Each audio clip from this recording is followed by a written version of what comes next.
I have this sense of a pram under a tree, and the breeze is moving through the leaves, making shadowy flickers over a blanket, and I think maybe I am lying under that blanket.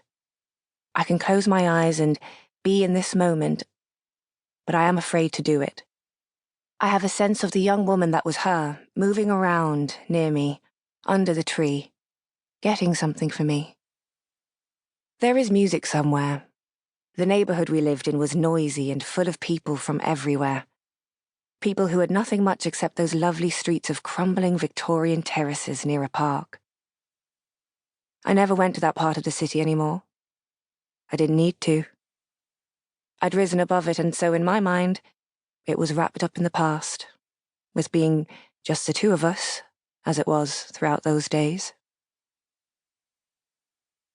My mother told me then that she could no longer afford the mortgage payments on her small house in the commuter town she lived in. Her illness meant she could no longer work. "Come and stay with us," I said. "We have so much space. You could be with the kids." I had imagined this happening. I had imagined her coming to me, needing something. Many times I had imagined this. My mother withdrew her hands and looked away. I got up to get myself something to eat. It was very early on in the pregnancy, and I was full of appetite for food and sleep. While queuing, I noticed how well-lived all the other patrons of this cafe looked. They were all mostly close to my mother's age. They wore thick gold rings, wide trousers, bifocals with pink frames. They peered at the cakes and the stacks of pastries, their faces prosperous, eager, frank. My mother was wearing supermarket trainers, faded jeans and a cotton sweater under a cardigan. But to my eyes, she still looked stylish. She worked as a cashier in a supermarket. She had arranged a small, organized life for herself, neat as a well-made bed. I was proud of her for that, proud of how self-sufficient she was. I didn't even know how much money my husband earned. It was too embarrassing to know. I read stories in the press about how hard it was to manage nowadays, and I found it difficult to really believe this, though I had once been in that position myself. But my current life was so real, so enveloping that seeing beyond it was almost impossible. As I was waiting to pay, I noticed that the 60-something woman ahead of me was holding hands with a small boy the same age as my daughter. He looked all around the busy cafe, his cheeks flushed and adorable. His grandmother kept her eyes fixed on him the entire time, even while paying the assistant.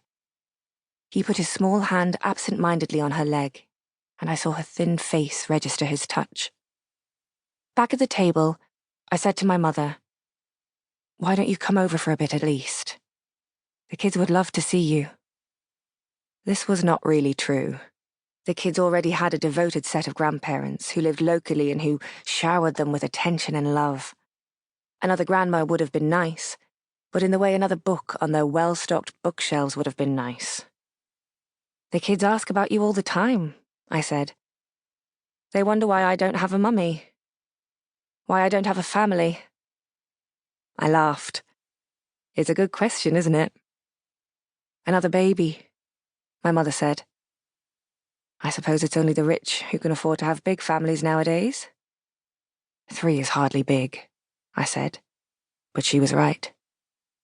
No one I knew from my days at the magazine had more than 1 or 2 kids, unless they had married rich, like me. And no one had married quite as rich as me. "True," my mother said. "You'd need a few more to fill that house." "Oh, we moved. Didn't I tell you?" I said. "Just down the street. The stamp duty made it a bit naughty, but you should see the garden." I heard myself saying these things, but I couldn't stop. It's like an orchard. It's so nice for the children to be close to nature.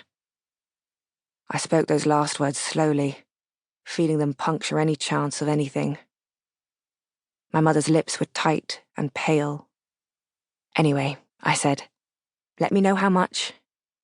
We can make it a monthly payment, if that's easiest." She said nothing. Her hands were trembling a little, and I thought about feeling guilty, but then, she was old and ill, why shouldn't she tremble?